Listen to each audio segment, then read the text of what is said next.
Boa noite, pastor. Graça e paz, irmãos que estão nesse momento assistindo e participando conosco desse momento de estudo da palavra online. É uma alegria poder mais uma vez participar com os irmãos desse momento tão importante que é nós pararmos um pouco as atividades para meditarmos juntos na palavra do nosso Deus.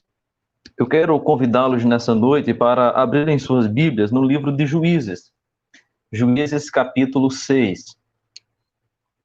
Nós leremos do versículo 1 ao versículo de número 10, Juízes, capítulo 6, versículo 1 ao versículo 10. Então, abra sua Bíblia, você que está em casa, e é com a leitura conosco. Assim é a palavra do nosso Deus no livro de Juízes. Fizeram os filhos de Israel o que era mal perante o Senhor. Por isso o Senhor os entregou nas mãos dos midianitas por 7 anos. Prevalecendo o domínio dos midianitas sobre Israel, fizeram estes para si, por causa dos midianitas, as covas que estão nos montes, e as cavernas e as fortificações. Porque cada vez que Israel semeava, os midianitas e os amalequitas, como também os povos do Oriente, subiam contra ele. E contra ele se acampavam, destruindo os produtos da terra, até a vizinhança de Gaza, e não deixavam em Israel sustento algum, nem ovelhas, nem bois, nem jumentos, pois subiam com seus gados e tendas e vinham como gafanhotos em tanta multidão que não se podiam contar, nem a eles nem a seus camelos entravam na terra para destruir. Assim, Israel ficou muito debilitado com a presença dos midianitas. Então os filhos de Israel clamaram ao Senhor. Tendo os filhos de Israel clamado ao Senhor por causa dos midianitas, o Senhor lhes enviou um profeta, que lhes disse: assim diz o Senhor, Deus de Israel: eu é que vos fiz subir do Egito, e vos tirei da casa da servidão, e vos livrei da mão dos egípcios e da mão de todos quantos vos oprimiam, e os expulsei de diante de vós, e vos dei a sua terra. E disse: eu sou o Senhor, vosso Deus. Não temais os deuses dos amorreus, em cuja terra habitais. Contudo, não destes ouvidos à minha voz. Amém. Vamos, nesse instante, queridos, ter uma palavra de oração, curva a sua cabeça e vamos orar. Eleve o seu pensamento ao trono da graça e vamos rogar que o Senhor abra o nosso entendimento para que nós possamos aprender a sua palavra nesse momento de estudo, também de reflexão. Deus, muito obrigado pelo privilégio de, mais uma vez, pararmos, ó Deus, as nossas atividades do dia, para ouvirmos a Tua palavra, para ler a Tua palavra e junto tirarmos, ó Deus, lições preciosas para a nossa vida, alimento para a nossa alma, sustento para o nosso espírito.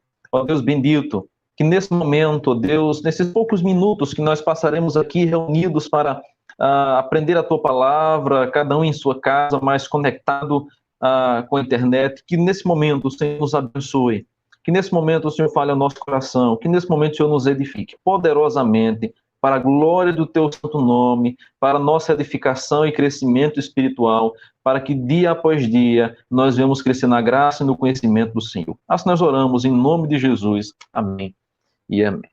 Certamente, queridos, você conhece alguém que só lhe procura quando precisa de alguma coisa.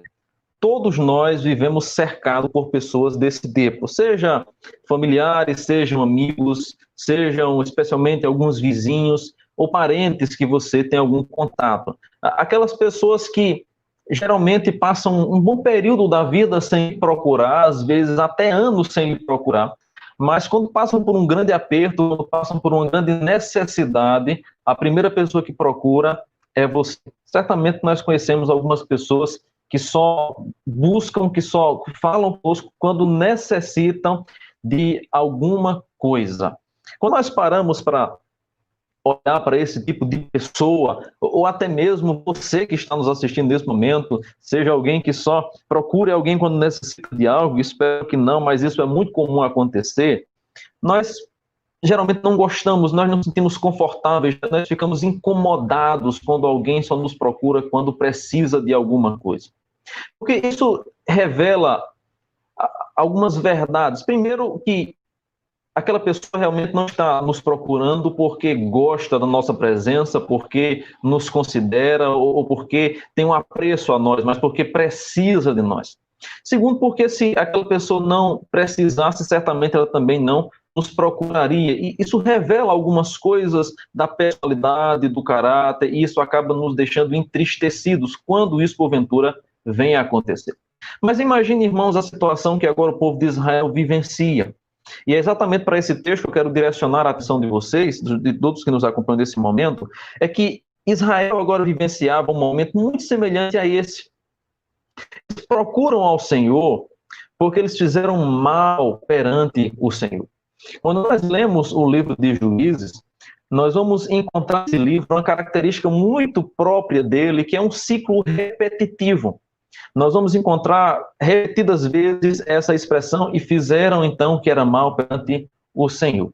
Isso se dá no período quando havia entre o meio do povo de Deus uma rebeldia muito grande, uma obstinação que levava o povo a viver uma vida pecaminosa de forma obstinada.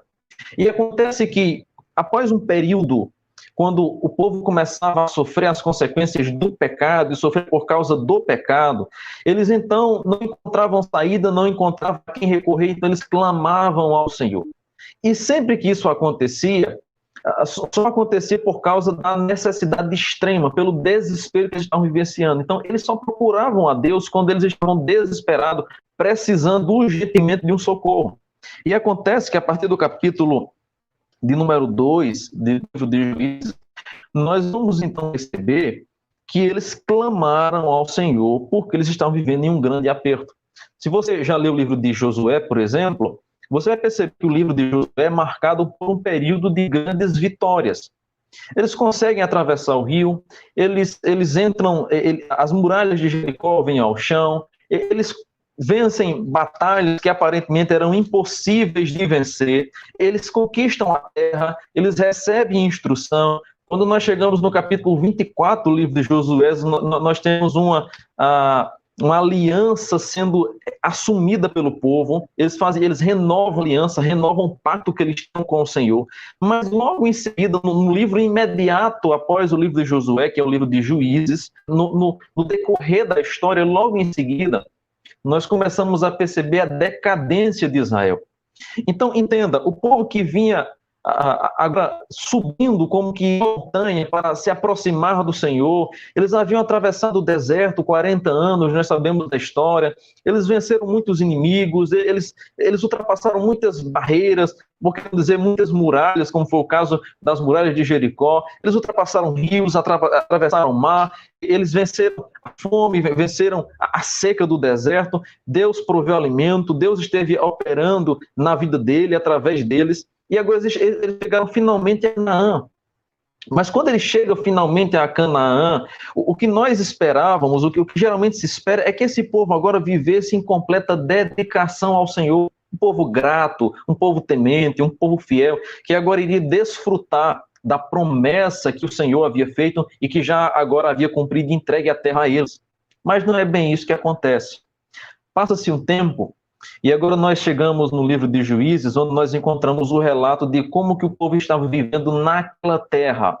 E acontece que, com o passar do tempo, logo os israelitas começaram a viver uma vida de idolatria. Eles voltam a adorar, eles voltam a invocar os antigos deuses, que já deveriam ter sido abandonados há muito tempo. E por causa disso, por causa dessa adoração aos deuses, por causa da idolatria, e inclusive do adultério, Deus compara a idolatria com um ato de adultério, agora consequências começam a vir sobre eles. Os midianitas, os povos do Oriente, os amalequitas, que eram povos ímpios, povos inimigos, começaram a invadir a terra de Canaã, começaram a invadir a região onde os israelitas viviam, e agora eles estão vivendo sobre uma grande opressão, de modo que eles clamavam ao Senhor por tamanho desespero que eles estavam vivenciando. Então, esse é um período marcado por uma grande oscilação.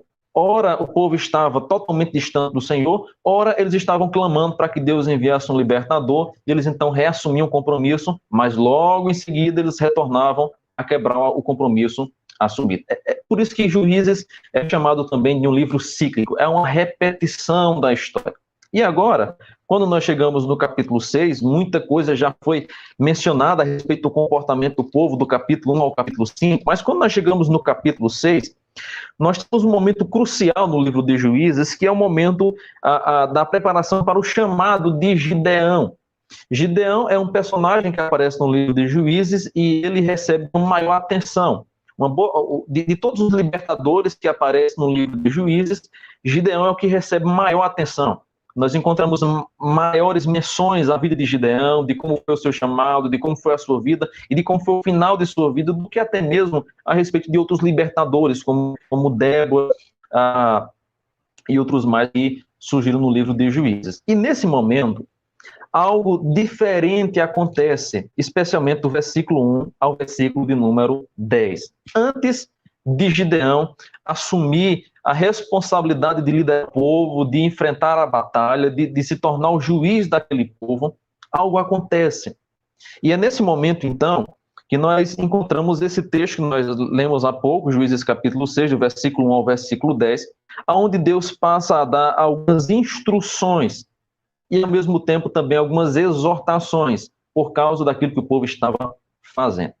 Dessa forma, o que nós vamos perceber agora é as consequências do pecado. Por isso que eu queria trazer um tema para a nossa reflexão, para que você grave e pense nisso todas as vezes que algo a respeito desse assunto vem em sua mente, que é exatamente o que é que acontece quando Deus não é o nosso guia. Você já parou para pensar o que é que pode acontecer na vida de alguém que não tem Deus como seu guia, que não tem Deus como seu bom pastor, que não tem Deus como aquele que dirige os seus passos? Nós costumamos falar muito, né? Que Deus te abençoe, que Deus te dirija, que Deus conduza a tua vida, que Deus te dê sabedoria. São expressões comuns, são saudações que nós utilizamos constantemente e desejamos às pessoas para que Deus conduza a vida, conduza os passos, ilumine os caminhos. Nós costumeiramente falamos isso e nós oramos para que Deus faça isso conosco.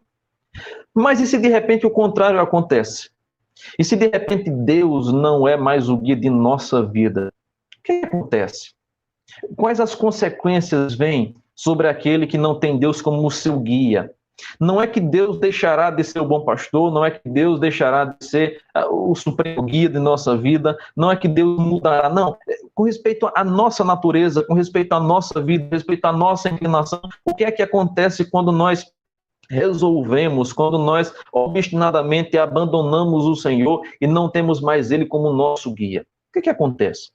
Quando nós olhamos para o livro de Juízes, nós vamos encontrar algumas respostas para essa pergunta que vão, então, servir como um norte para a nossa vida e um alerta para o povo de Deus. Em primeiro lugar, observem comigo, irmãos, que o versículo 1 ao versículo 5 vai nos mostrar que quando Deus não é o nosso guia, o pecado, que deveria ser um acidente, ele passa a ser um hábito na vida do povo de Deus. E isso está baseado não apenas no capítulo 6, mas inclusive no texto central de todo o livro de Juízes. Há um versículo, lá no capítulo 21, versículo 25, que resume todo o livro de Juízes. Capítulo 21 de Juízes é o último versículo do livro. No versículo 25 diz assim: naqueles dias não havia rei em Israel. Cada um fazia o que achava mais reto. Se nós fôssemos resumir o livro de Juízes em um versículo, esse é o versículo que resume todo o livro. Naqueles dias não havia rei em Israel. Cada um fazia o que achava mais reto. Era essa, irmãos, a situação do povo. Era esse o resumo da vida do povo. Cada um fazia o que o seu próprio coração desejava. E é por causa disso, porque Deus não era mais o guia daquele povo, aquele povo havia abandonado, esquecido do Senhor, aquele que havia os conduzido por 40 anos no deserto. Agora esse povo abandona o Senhor, esquece dos muitos feitos do Senhor, esquece inclusive que a terra que eles estavam possuindo era fruto das bênçãos, da direção. Deus foi quem os conduziu até aquela terra, mas eles se esquecem. E o pecado que deveria ser abandonado, que deveria ser evitado, que na nossa vida até hoje deveria ser um acidente, deve ser um acidente para o cristão, ele se torna um hábito. Por isso que nós encontramos essa repetitividade no livro de Juízes. Constantemente, se Se você ler o livro de Juízes, você vai encontrar: e fizeram os de Israel o que era mal perante o Senhor. Essa frase é muito comum no livro de Juízes. E agora nós encontramos um povo que fez o que era mal perante o Senhor, e por causa disso, Deus os entregou nas mãos dos midianitas. Veja comigo, irmãos, por gentileza, o versículo 1 na parte B, quando diz assim: por isso, o Senhor os entregou nas mãos dos midianitas. As consequências do pecado, as consequências de não ter Deus como guia da sua vida logo surgiram. E uma delas foi exatamente o fato de que Deus agora permite que os midianitas agora invadissem aquela terra, que os midianitas liderassem sobre aquele povo. Em que sentido? Israel, durante a sua caminhada, a sua trajetória no deserto, até chegar finalmente em Canaã, teve de travar algumas batalhas. Embora Deus tivesse prometido a terra, como nós muito bem sabemos, algumas batalhas foram necessárias. Então, acontecia que o líder, especialmente Moisés, enviava espia às terras, antes de entrarem pela terra, e sempre eles se preparavam para lutar, para batalhar, para que eles atravessassem aquelas terras e possuíssem, e assim conseguissem continuar a sua viagem. Muitas batalhas foram travadas. Se você ler o livro de Êxodo, Números, Deuteronômio, você vai perceber exatamente isso, algumas batalhas que foram travadas. E nesse percurso, nós vamos perceber claramente a mão de Deus agindo sobre a vida daquele povo, fazendo com que aquele povo sempre fosse vitorioso. Deus permite, embora Israel não fosse preparado para guerrear, para batalhar, até porque era um povo que era escravo, eles não faziam parte da guarda do Egito, eles não faziam parte, eles não estavam entre os soldados, eles eram escravos da terra. Então, eles não tinham preparação física para batalhar, eles não pertenciam à área daqueles que batalhavam, eles não tinham preparação nenhuma, mas venceram as guerras e venceram porque Deus permitiu que eles vencessem, para mostrar que Deus estava com eles, ao lado deles, estava abençoando a vida deles. Agora, nós vamos encontrar no livro de Juízes que Deus permite que os israelitas oprimissem aquele povo. Deus entrega os israelitas nas mãos dos midianitas, como diz o versículo 1 do capítulo 6. E o que é que isso já nos ensina no primeiro momento?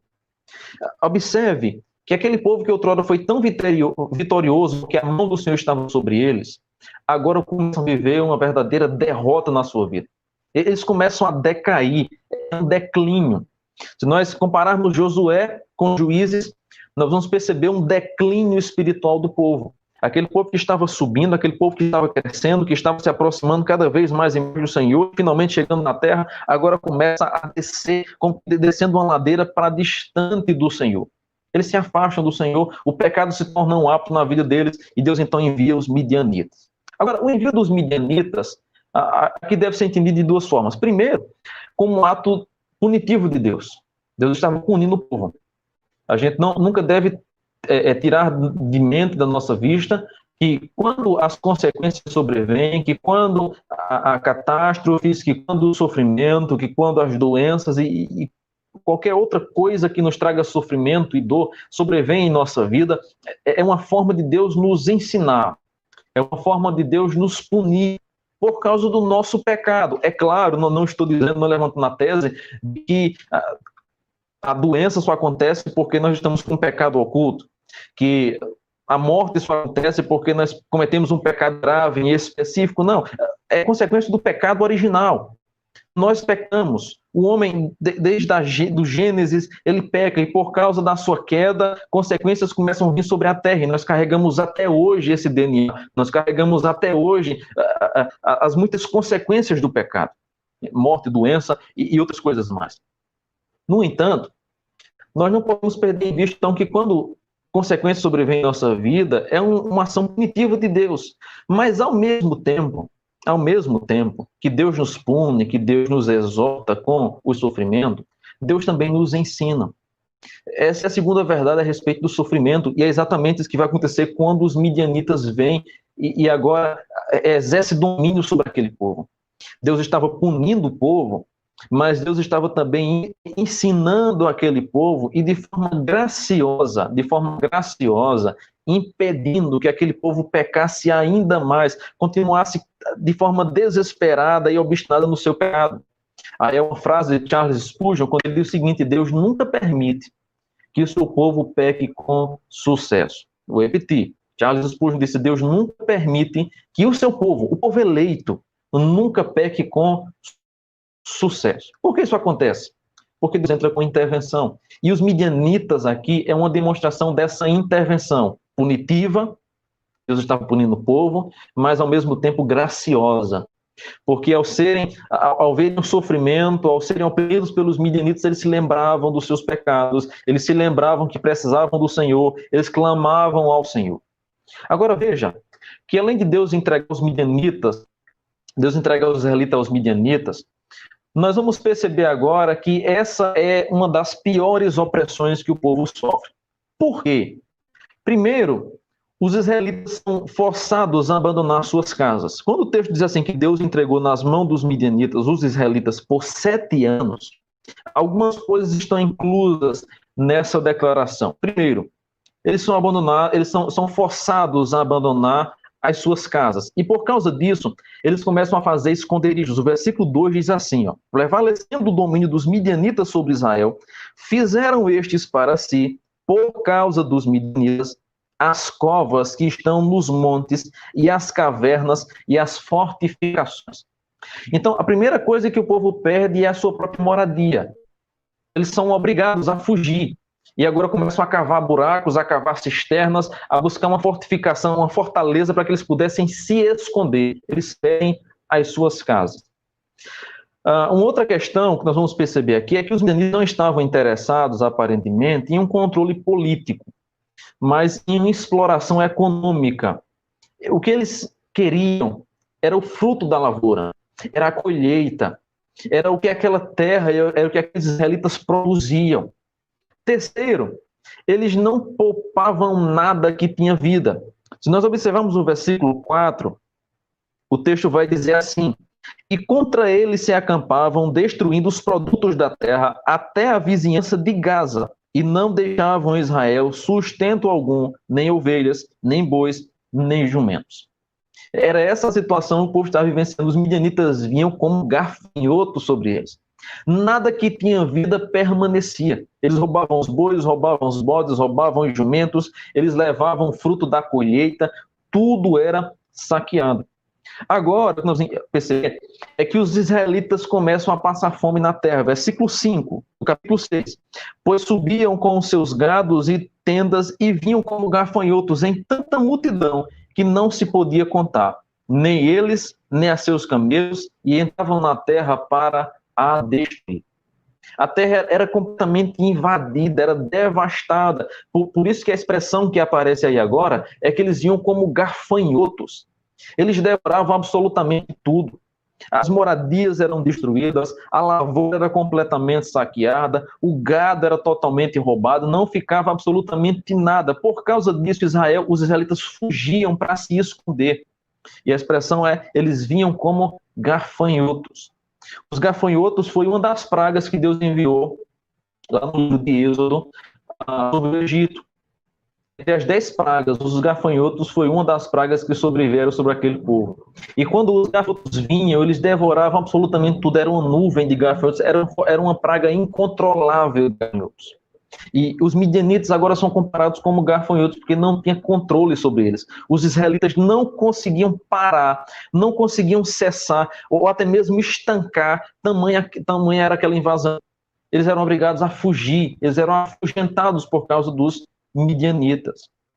E, por fim, eles não colhiam o que plantavam na terra. O versículo 3, vou para o texto, diz assim: porque cada vez que Israel semeava, os midianitas e os amalequitas, como também os povos do Oriente, subiam contra eles. 3 povos se uniam para atacar Israel.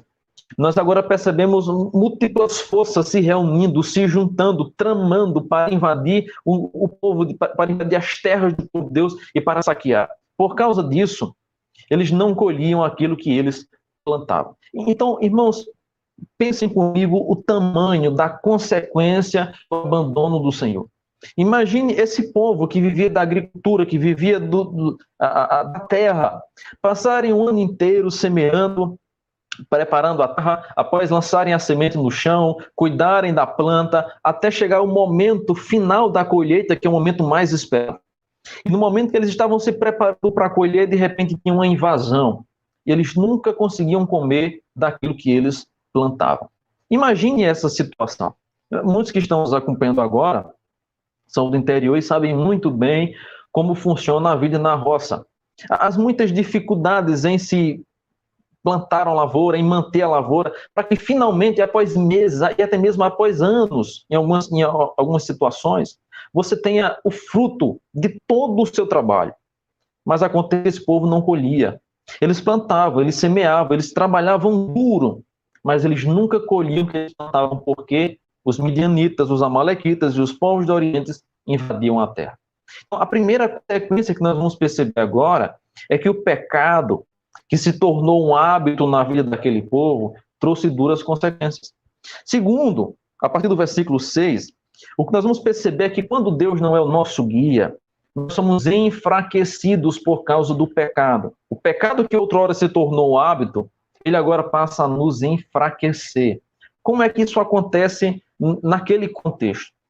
Porque o povo não estava comendo o que colhia, eles estavam vivendo com as migalhas, eles estavam vivendo com o que eles conseguiam guardar.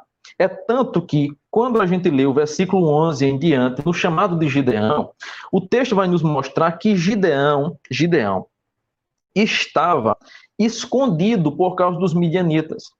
Ele estava preparando um alimento, o texto vai nos mostrar claramente isso. O anjo do Senhor veio, versículo 11, assentou-se debaixo de um cavalo que está em Ofra, que pertencia a Joás.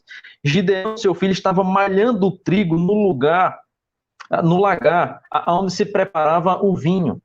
Então, imagine a situação. O local onde era preparado o vinho estava sendo malhado trigo. Era um local inapropriado. Mas acontece que eles estavam escondidos, eles estavam procurando lugar aonde conseguiam preparar o pouco do alimento que eles conseguiam tirar da colheita, porque todo demais os israelitas roubavam. E por causa disso, aquele povo que vivia na terra do pão, aquele povo que estava na terra que mana leite e mel, começam a passar fome. Imagine a cena. Deus promete uma terra que mana leite e mel, uma terra de fartura, de abundância, uma terra que tem chuvas constantes. O povo tem um mantimento que vem dos céus, era um paraíso na terra. Mas naquela terra o povo começa a passar fome. Veja o contraste. Falta pão na casa do pão, muito semelhante ao que acontece no livro de também. E tudo isso por causa do pecado. Um exemplo muito claro mesmo, que eu acabei de citar, é o livro de Ruth. Quando a gente lê o livro de Ruth é um livro que é narrado, ele é escrito no período do livro de Juízes. E, inclusive, essa é a razão pela qual Noemi com seu marido, do meio do povo israelita, para ir para outra terra, porque havia fome na terra. Ou seja, a terra que manava leite e mel agora estava passando por um momento de falta de alimento. Não porque não tinha chuva, ou porque Deus não estava mandando a provisão constante, com o sol e com a chuva necessária para o alimento, mas porque os midianitas e os demais povos invadiam a terra e saqueavam todo o alimento. E agora o povo começa a viver debilitado. Versículo 6 diz assim: assim Israel ficou muito debilitado com a presença dos midianitas. Então os filhos de Israel clamaram ao Senhor. A fome estava debilitando aquele povo. De tal modo, que a expressão que aparece aí, muito debilitado, em outra versão aparece empobrecido, muito pequeno, ou até mesmo enfraquecidos. Ou está fraco. E essa fraqueza, embora fosse física, era um reflexo também da fraqueza espiritual que eles estavam vivenciando. Estavam distantes de Deus, estavam distantes do Senhor, estavam distantes daquele que é o pão da vida. E por causa disso, eles começam também a sentir falta do pão material, começam a passar fome, começam a ficar debilitados, porque é exatamente isso que o pecado faz, o pecado enfraquece.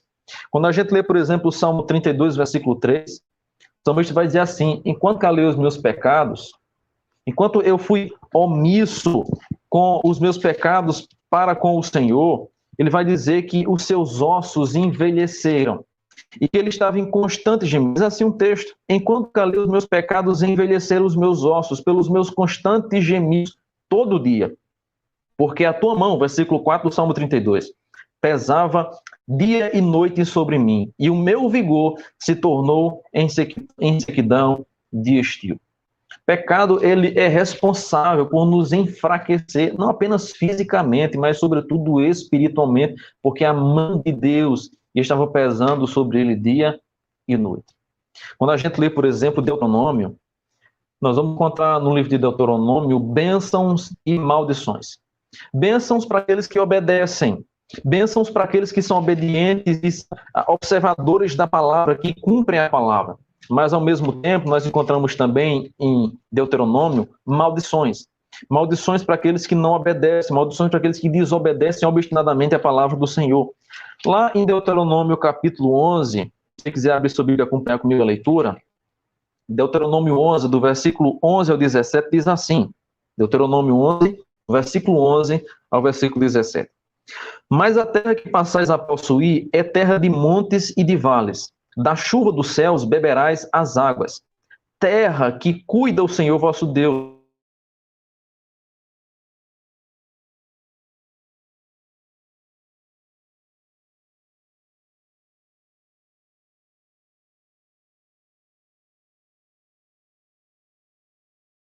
Sobre ela.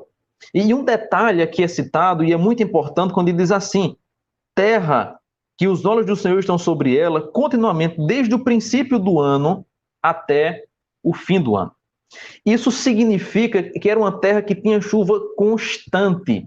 Se tem um problema para quem planta, para quem vive na terra, é a falta de constância nas estações. Pode até chover muito no início da lavoura, o crescimento da lavoura, mas se não chover no momento final, próximo à colheita, a lavoura se perde completamente. Quem planta milho sabe muito bem disso. E o que esse povo tinha era um compromisso, uma aliança que Deus havia feito, mais uma promessa. A terra que eu vou dar a vocês é uma terra que terá chuva do começo do ano até o fim. Embora tivesse os períodos melhores para a plantação, período do inverno, mas Deus estava prometendo que do começo do ano até o fim, seus olhos estariam sobre a terra e o povo teria mantimento. Então, eles viviam no melhor lugar do mundo. Além da terra ser boa, eles tinham a presença do Senhor e os olhos do Senhor que estavam sobre eles dia após dia. Agora, qual é a exigência que Deus faz ao povo? Versículo 13 de Deuteronômio 11. Se diligentemente obedecerdes a meus mandamentos, que hoje vos ordeno, de amar o Senhor vosso Deus e de servir de todo o vosso coração, de toda a vossa alma, darei chuvas à vossa terra, e a seu tempo as primeiras e as últimas, para que recolhais o vosso cereal, e o vinho e o vosso azeite. Deus está prometendo ao povo que vai dar o mantimento. Por outro lado, a desobediência resultaria em maldição, resultaria em penalidades. E uma das penalidades que nós vamos encontrar agora em Deuteronômio 28 é exatamente a falta da chuva, é a falta do mantimento. Deuteronômio 28, no versículo 16 ao versículo 24, nós vamos encontrar isso. Eu vou ler apenas alguns versículos que diz assim: maldito serás tu na cidade, e maldito serás tu no campo. Maldito o teu cesto e a tua amassadeira. Maldito o fruto do teu ventre e o fruto da tua terra, e as crias das tuas vacas e das tuas ovelhas. Maldito serás ao entrares e maldito ao saíres. Maldições, punições severas para aqueles que desobedecessem ao Senhor, tanto com respeito à sua caminhada, maldito serás ao entrar, maldito serás ao sair. Com respeito ao seu gado, você não terá cria, você não terá as vacas. Maldição com respeito à preparação para o alimento, a amassadeira, o cesto. Maldição com respeito ao campo, maldito serás na cidade e no campo. Deus agora mostra claramente bênçãos e maldições decorrentes da obediência e também da desobediência. Por causa disso, Juízes capítulo 6, volte ao texto, se você abriu o Deuteronômio, volte agora para Juízes capítulo 6. No versículo 7, nós vamos perceber que eles clamaram ao Senhor por causa dos midianitas. Observe, tendo os filhos de Israel clamado ao Senhor por causa dos midianitas, a opressão foi tão grande que eles agora clamam. Eles pedem socorro ao Senhor. Mas acontece que, até então, esse povo não estava nem um pouco preocupado com a presença de Deus. Eles estavam preocupados com a sua satisfação, eles estavam entregues aos ídolos. Eles só clamam a Deus agora por causa do sofrimento. Mas é nesse momento, queridos, nós vamos perceber a ação da graça de Deus agindo de uma forma maravilhosa mais uma vez. Porque observe comigo pelo menos 3 considerações a respeito do versículo 7, quando diz assim: tendo os filhos de Israel clamado ao Senhor por causa dos midianitas, logo no versículo em seguida, imediatamente, Deus envia uma solução. Não é um libertador ainda, mas Deus já responde e envia uma solução. Observe comigo algumas questões. Primeiro, ainda que o motivo do clamor fosse por interesse pessoal e não por amor a Deus, mais uma vez o Senhor atendeu o clamor daquele povo. Por que esse clamor talvez não fosse por amor a Deus, mas fosse por interesse pessoal? Porque isso já havia acontecido antes. Então, nós encontramos aqui uma repetitividade, nós encontramos uma cena que já havia acontecido outrora em outros capítulos.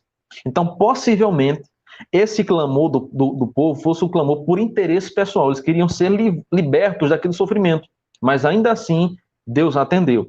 Segundo, ainda que não fosse a primeira vez que o povo fizesse isso, nem também a última vez que eles se desviavam do Senhor, Deus ouviu e perdoou. Mais uma demonstração da graça de Deus. Terceiro, ainda que aquele povo tivesse desprezado a palavra do Senhor, que outrora foi dada a Moisés, lá no deserto, ainda no deserto, que mais tarde foi repetida, que foi ensinada por Josué, que foi, mais uma vez, refeita a aliança, renovada a aliança em Josué capítulo 24, ainda que Deus já tivesse dado a palavra, demonstrado a sua vontade, dado os mandamentos, e ainda que o povo tivesse esquecido e desprezado essa palavra, mais uma vez, Deus demonstra a sua graça quando Deus envia um profeta para transmitir mais uma vez a sua palavra. Isso nos mostra, sem sombra de dúvidas, que o amor de Deus ele é perdoador e ele é um amor sem limites. Não há interesse pessoal. O amor de Deus ele difere do nosso exatamente nesse sentido. Nós geralmente amamos a quem nos ama. Nós somos bons para aqueles que são bons a nós. Nós ajudamos aqueles que nos ajudam. Nós retribuímos o bem a quem nos faz o bem. Mas não é assim com Deus. Observe que esse povo não tinha mérito algum para receber o bem de Deus, mas ainda assim, com tudo isso, Deus mais uma vez ouve aquele povo, responde a oração daquele povo e envia um libertador, mas antes disso Deus envia um profeta. É a ação misericórdia, graciosa de Deus para com aquele povo, mostrando desde sempre que tudo que eles tinham não é porque mereciam, mas era tão somente pela graça misericordiosa de Deus. Então, em terceiro lugar, observe comigo agora, que quando Deus não é o nosso guia, além do pecado se tornar um hábito em nossa vida, de sermos enfraquecidos por causa dele, nós também somos exortados, ou por que não dizer, punidos por causa do nosso pecado. Veja finalmente o versículo 8 ao versículo 10, quando o texto vai nos dizer que o Senhor enviou um profeta que lhes disse, veja, a menção do profeta agora, assim diz o Senhor Deus de Israel, eu é que vos fiz subir do Egito e vos tirei da casa da servidão. E vos livrei da mão dos egípcios e da mão de todos quantos vos oprimiam. E os expulsei de diante de vós e vos dei a sua terra. E disse, eu sou o Senhor, vosso Deus.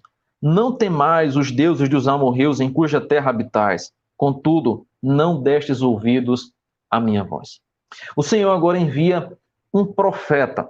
E é curioso nós pensarmos que quando você lê o livro de Juízes, capítulo 1, até agora o capítulo 6, há de se esperar que aconteça a mesma coisa que aconteceu no caso de Otoniel, no caso de Eude, no capítulo 4, no capítulo 3, o que aconteceu no caso de Débora, no capítulo 4, versículo 4. Essa mesma cena, irmãos, que nós lemos aqui no capítulo 6, ela já se repetiu anteriormente, ela já aconteceu anteriormente. E sempre que o povo clamava, imediatamente nós encontramos a expressão que Deus mandava um libertador, um juiz. Deus enviou Eutico, Deus enviou, aliás, Otoniel, Eude e Débora, antes de Gideão. E outros mais que são mencionados nos pormenores, não recebem tanto destaque, tanta atenção, como Gideão recebe e como os demais recebem, mas que fizeram parte também desse momento. E agora, antes de Deus enviar um libertador, no caso de Gideão, que vai aparecer no versículo 11, Deus envia um profeta. Por que que isso acontece? Qual a razão que Deus agora primeiro envia um profeta para depois enviar um libertador? Qual o propósito desse profeta? Eu gosto de um comentário que Timothy Kelly faz a respeito desse texto, quando ele diz assim: antes da salvação, Deus envia um sermão. Antes da salvação, que vai acontecer a partir do capítulo 6, com a liderança de Gideão, com o exército de Gideão batalhando contra os povos inimigos, antes disso, Deus enviou um sermão. E esse sermão veio por meio desse profeta. E esse profeta, então, começa a fazer algumas revelações a respeito do pecado daquele povo. Veja, a essência do sermão do profeta, mostra que Deus está tentando levar o povo para um verdadeiro arrependimento. E o que é que o profeta, então, vai dizer? Primeiro, ele vai dizer o que Deus fez. Veja comigo, versículo 8 ao versículo 10. Acompanhe comigo 7 ações de Deus, 7 atitudes que Deus havia tido para com o povo, que ele agora menciona. Primeiro, eu os resgatei do Egito. Segundo, eu os livrei da escravidão. Terceiro, eu os livrei de toda a opressão. Quarto, expulsei os seus inimigos. Quinto, dei a vocês essa terra. Sexto, lembrei de vocês que eu sou o Senhor. Deus havia dito a eles repetidas vezes, Deus havia renovado a sua aliança, Deus havia falado graciosamente a eles constantemente: eu sou o Deus de vocês, eu sou o Deus de vocês, eu sou aquele que liberta vocês. Deus estava constantemente se voltando para o povo. E sétimo, Deus disse para não adorar a outros deuses. Ele cita pelo menos 7 ações que Deus teve: na libertação, na instrução, na demonstração, no cuidado, na provisão de Deus. Ele fala claramente o que Deus havia feito. Segundo, ele agora vai mostrar o que é que Israel fez. E o que é que Israel fez, diz o texto aí: contudo, não destes ouvidos à minha voz. A ação de Israel foi uma ação única, mas que teve uma ramificação muito grande. Eles não deram ouvidos à voz do Senhor, e por causa disso, eles se entregaram obstinadamente ao pecado. Eles agora passaram a viver uma vida distante do Senhor. Deus não mais dirigia a vida deles, porque eles eram guiados e conduzidos pelo seu próprio coração. Eles eram conduzidos pela sua própria índole, pelos prazeres. Eles eram conduzidos pelos seus deleites, pelas suas vontades, pelo seu anseio por prazer. Nós vamos encontrar a menção do profeta Jeremias que enganoso e corrupto é o nosso coração, desesperadamente corrupto é o coração. E por isso que quando a gente lê Juízes 21, versículo 25, diz o texto lá que cada um fazia o que achava melhor, o que achava mais reto para si. Cada um vivia de uma forma obstinada. Eles não se importavam em Deus os conduzir, em Deus os orientar, eles queriam ser o guia da vida deles mesmos. E agora nós vamos perceber uma ação em Israel que demonstra muito mais remorso do que arrependimento. Essa é a grande chave do que tem acontecido até o momento. Essa repetitividade toda do livro de Juízes demonstra que aquele povo até o momento não tinha se arrependido verdadeiramente. Por quê? Eles clamavam ao Senhor, Deus enviava um libertador. Enquanto aquele libertador dominava sobre o povo, eles estavam em obediência ao Senhor, adorando ao Senhor, mas logo após a morte do libertador, eles voltavam a fazer o que era mal perante o Senhor. Sabe o que é que isso demonstra? Um remorso, não arrependimento genuíno. E aqui eu queria fazer uma rápida diferença entre remorso e arrependimento. O remorso, ele é a tristeza pelas consequências do pecado, mas não pelo pecado em si. O remorso, ele tem tudo a ver com o nosso ego. Se eu estou sofrendo, se eu estou passando por privações, se eu estou sentindo dores por causa do pecado, eu sinto remorso, era o que o povo sentia. Eles clamavam ao Senhor porque estavam sofrendo, aquilo estava incomodando o ego, o conforto que eles tinham. O arrependimento, ele é diferente por quê? Ele não tem a ver conosco, ele tem a ver com Deus. O arrependimento não é um sofrimento por causa das consequências do pecado. O arrependimento é um sofrimento por causa do pecado em si, por causa da natureza do pecado, porque é desobediência ao Senhor. Essa é a grande diferença.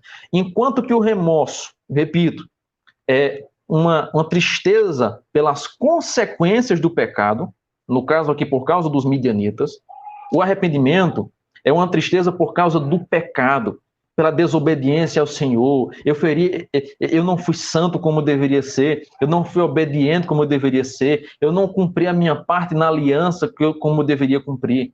Tem a ver com Deus. E agora nós vamos perceber que Deus envia um profeta exatamente para alertar a respeito disso. Vocês precisam se arrepender verdadeiramente. Olhem para o que eu fiz no passado. Vejam como vocês chegaram aqui. Atentem para a minha palavra. Deixem de adorar os outros deuses. Se arrependam verdadeiramente, mas vocês não me dão ouvido. É exatamente isso que agora nós vamos perceber que Deus está dizendo através desse profeta. E a grande lição, então, queridos irmãos, para nós encerrarmos, é o que é que nós estamos lamentando? Observe que esse povo estava lamentando a opressão dos midianitas. Era por causa dos midianitas. Eles não estavam, até o momento, tristes porque eles desobedeceram ao Senhor, porque eles não obedeceram os 10 mandamentos. Estavam preocupados porque os midianitas estavam roubando sua colheita, estavam tirando sua paz, estavam perdendo suas casas. Mas agora o profeta vem para mostrar, e essa pergunta ela deve ecoar em nosso coração até hoje, o que é que nós estamos lamentando? O nosso pecado, que nos distancia, que nos afasta do Senhor, ou estamos lamentando as consequências dele em nossa vida? Meu casamento foi destruído, eu perdi o meu emprego, eu estou sofrendo por causa da quebra de uma amizade, eu estou sofrendo porque eu não vivo mais uma vida em paz, porque o remorso está dentro de mim, porque a tristeza está dentro de mim, porque eu estou angustiado, porque eu estou com o meu coração amargurado. Nós estamos lamentando o quê? O pecado ou as consequências dele em nossa vida? Nós precisamos atentar a respeito disso. Se nós lamentamos apenas as consequências do pecado, isso significa que nós não estamos arrependidos. Nós estamos apenas com remorso. Por isso que nós voltamos a praticar o mesmo pecado constantemente. Finalmente, algumas lições esse texto deve nos ensinar para a nossa vida. Eu queria citar alguns versículos e algumas lições que esses versículos têm para a nossa vida. Primeiro, o versículo 1 nos mostra que, embora a vida seja difícil para todos nós, sem a direção de Deus, os anos que nós passamos nesse mundo se tornam exaustivos por causa do opressor. Veja que os filhos de Israel estavam oprimidos, exaustos por causa de toda aquela opressão. Sem a direção de Deus, sem Deus guiando a nossa vida, esse mundo se torna exausto. A nossa passagem por esse mundo é pesada demais. Segundo, o versículo 2 vai nos mostrar que quando Deus não é o nosso guia, outras coisas assumem a direção rapidamente. E a grande lição do versículo 2 é exatamente essa: quando o pecado é o nosso guia, ele não apenas nos leva para longe de Deus, mas ele também nos rouba tudo aquilo que por ele foi dado. Observe, o pecado que o povo agora estava cometendo havia levado aquele povo para distante do Senhor. Estavam afastados do Senhor. Mas além de estarem afastados do Senhor, eles perderam tudo aquilo que o Senhor havia dado. Perderam suas casas, estavam perdendo a terra, estavam perdendo o mantimento. O pecado não apenas nos afasta de Deus, mas ele também nos tira tudo aquilo que por Deus foi nos dado. Terceiro, versículo 2 também nos mostra que o pecado, ele aprisiona. Ele promete liberdade, mas traz prisão. Ele promete paz, mas traz guerra. O pecado promete satisfação para a alma, satisfação para a carne, mas traz dores profundas e duradouras. Quarto, o versículo 3 vai nos mostrar que quando Deus não é o nosso guia, ao invés de sermos conduzidos por pastos verdejantes, como nos dá o Salmo 23, nós vamos perceber que o pecado nos faz abandonar as fontes de águas vivas para cavarmos cisternas rotas, como nos narra Jeremias capítulo 2. É isso que acontece. O povo estava na terra que mana leite e mel, a terra que tinha fartura, mas por causa do pecado, por causa de Deus, que não era mais o guia daquele povo, eles agora passam a viver com fome, dependendo das migalhas, se escondendo nas cavernas com medo do povo. Finalmente, nós vamos perceber no versículo 7 que quando nós buscamos a Deus por causa somente das interferências externas, das consequências do pecado, das dores que elas trazem para a nossa vida, ao invés de nós buscarmos Ele por causa da nossa vida desajustada, por causa da nossa desobediência, por causa da nossa falta de santidade, fica evidente claramente que a motivação do nosso coração não é ser parecido com Deus, mas é receber dele apenas as suas bênçãos. que é que nós estamos lamentando? Quem é o nosso guia? Quem é que tem dirigido a nossa vida? Nosso pecado? As nossas inclinações? Ou Deus? Eu quero, nessa noite, lhe convidar para que, se você tem vivido uma vida dirigida, guiada, conduzida pelo pecado, e pecado esse que se aplica em muitas áreas de nossa vida, quando você abre mão de fazer a vontade do Senhor para satisfazer a sua própria carne, fazendo algo que você sabe que é errado perante o Senhor, você claramente está deixando de ser conduzido, dirigido, guiado pelo Senhor para ser conduzido e guiado pelas suas próprias paixões, pelo seu pecado. Eu quero convidá-lo nessa noite para que você não seja conduzido e guiado pelo pecado, mas para que você seja guiado e conduzido pelo Senhor. Que Ele de fato seja o teu guia, que Ele de fato seja a tua direção, que Ele de fato seja aquele que vai conduzir você, muito semelhante ao que acontece com Enoque.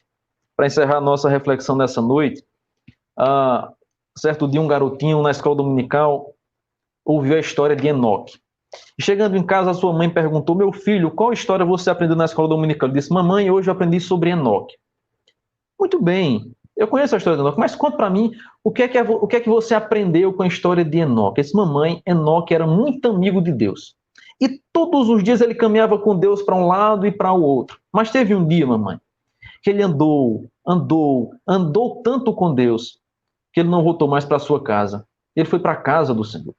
Essa é a história contada por um garotinho a respeito da vida de Enoque, quando Gênesis 5 diz que andou Enoque com Deus e já não era, porque Deus o tomou para si. Quando nós somos guiados por Deus, quando nós andamos com Deus, o nosso desejo é de estar com Ele mais e mais, é de nos afastarmos desse mundo para estarmos próximos dele. Desse modo, o pecado não é o nosso guia, mas Deus é o guia de nossa vida. Que Deus te conduza, que Deus te dirija e que abençoe a sua vida. Nós vamos orar nesse instante e clamarmos ao Senhor a sua bênção, clamarmos ao Senhor que nos ajude nesse desafio de andar segundo a sua vontade. Deus, muito obrigado pela tua palavra, obrigado pela tua instrução, obrigado pela tua orientação, para que nós possamos, ó Deus, te desejar mais, te buscar mais, te ansiar cada vez mais e mais. Que o pecado não nos guie, que o pecado não nos dirija, que as nossas paixões não movimentem a nossa vida para distante de ti, mas que dia após dia, Senhor, nós venhamos andar contigo, em intimidade contigo, desejando a tua presença, desejando fazer a tua vontade, obedecer a tua santa palavra. Ajuda-nos, ó Senhor. Nós queremos ser conduzidos por ti, nós desejamos ser guiados pela tua palavra, nós queremos ouvir a tua orientação, nós queremos os teus olhos sobre nós. Ajuda-nos, ó Deus, para nos afastarmos do pecado e de tudo aquilo que nos seduz para distante de ti. Assim nós oramos em nome de Jesus, gratos ao Senhor pela tua palavra. Amém e amém. Queridos, que Deus os abençoe.